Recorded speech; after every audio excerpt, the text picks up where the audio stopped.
Row India ஒரு பிராந்திய வல்லரசு என்றால் அந்த இந்தியாவுக்கு நீங்கள் அறிக்கை கொடுக்க வேண்டிய நிலையில் இருக்கின்றால் அது அவ்வளவு வீக்கா இருக்கின்றதான் அர்த்தம். உங்களோட அறிக்கையில் தான் நீங்கள் சொல்லித்தான் இப்போ 34 பாகிஸ்தான்காரர் மன்னால நிற்கிறார் என்று இந்தியாவுக்கு தெரியுமா இருந்தால் அது எவ்வளவு மிகப்பெரிய ஒரு அந்த மிகப்பெரிய நாட்டின் புலனாய்வுத்துறைக்கு மிகப்பெரிய ஒரு அவமானம் என்று யோசிச்சு பாருங்க. அப்ப அவங்களுக்கே அது சிரிப்பாக இருக்கு என்றால் நீங்கள் உங்களோட மக்கள் உங்களோட மீனவர் பிரச்சனை இப்ப அன்னை பாத்தீங்கன்னு சொன்னால் இலங்கையின் மீனவர் படகுகளை கூட நடுக்கடலில் வைத்து கொளுத்தி இருக்கிறார்கள் வேறு நாடுகளுக்கு சென்றது. இப்ப அதே போல நீங்கள் பார்த்தீங்கன்னா சீனாவுக்கு தென்கொரியாவுக்கும் 600 சீன படகுகள் மீன்பிடி படகுகள் தென்கொரியாவின் கடலுக்கு போனது என்று சொல்லி அவங்க இப்ப 2 நாடும் கூட்டாக ரோந்து செல்கிறது.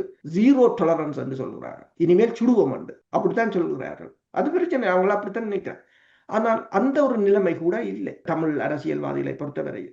உங்கள் மக்கள், உங்கள் மீனவர்கள், உங்கள் நாட்டு பிரச்சனை, உங்கள் மக்களின் காணி பிரச்சனையிலிருந்து எவ்வளவோ பிரச்சனைகள் இருக்கு. நீங்கள் தரவுகளோட போய் கலைச்சிருக்கலாம். அதுகளை எல்லாம் விட்டு விட்டு நாங்கள் அமெரிக்காவில் லோபி செய்கிறோம், இந்தியாவில் லோபி செய்கிறோம் என்றால் செய்கிறது வேறு விடயம். ஆனால் அதுக்கான பலன் தானே முக்கியம்.